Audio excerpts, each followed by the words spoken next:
Hi, ഓടത്തെ കിച്ചണിലേക്ക് സ്വാഗതം. മധുരമുള്ളൊരു പലഹാരമാണിന്ന് ചക്കപ്പൊതി. കാണാനും കഴിക്കാനും നല്ല രസമാണ്. ചക്കച്ചുള എടുത്ത് വെച്ചിട്ടുണ്ട്.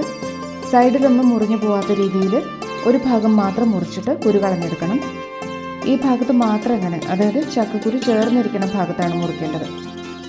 ബൗളിലേക്ക് 1.5 കപ്പ് മൈദ, 1 ടേബിൾ സ്പൂൺ നെയ്യ് ചേർക്കാം. ഒന്ന് യോജിപ്പിക്കാം. കുറേശ്ശെ വെള്ളം ചേർത്ത് ചപ്പാത്തിക്ക് കുഴക്കണ പോലെ കുഴച്ചെടുക്കാം. ഇപ്പോൾ സോഫ്റ്റ് ആയിട്ടുണ്ട്. ഇനി ഓരോ ഉരുളയാക്കിയിട്ട് മാറ്റി വയ്ക്കാം.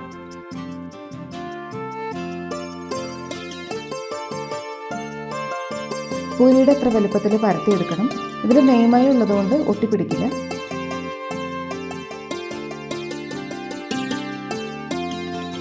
ഒരു ചക്കച്ചുള പൊതിയാൻ പാകത്തിനുള്ള വലുപ്പത്തിൽ പരത്താം. ഒരു മുറി നാളികേരത്തിൻ്റെ 1/4 ഭാഗം എടുത്തിട്ടുണ്ട്. ബാക്കി 1/4 ഭാഗം ചെറിയത് മാറ്റി വെച്ചിട്ടുണ്ട്. 4 ടേബിൾ സ്പൂൺ ശർക്കരപ്പൊടി,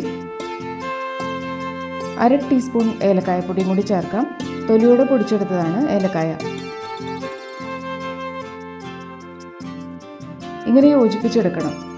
ചക്ക കുരുകളഞ്ഞ് വെച്ചതിലേക്ക് ചെറിയ സ്പൂൺ കൊണ്ട് ഉള്ളിൽ നിറച്ച് വയ്ക്കാം. 2-3 ടീസ്പൂൺ കൊള്ളും ഒരു ചുളയിൽ.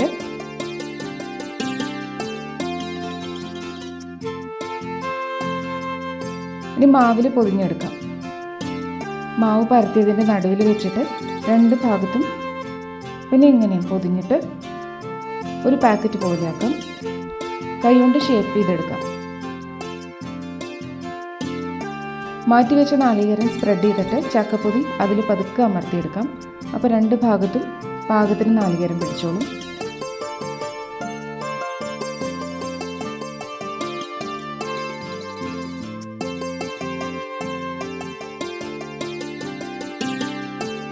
വെള്ളം തിളയ്ക്കാൻ വെച്ചിട്ടുണ്ട്. ഇഡ്ഡലി തട്ടിൽ നെയ്മയം പുരട്ടിയിട്ടുണ്ട്.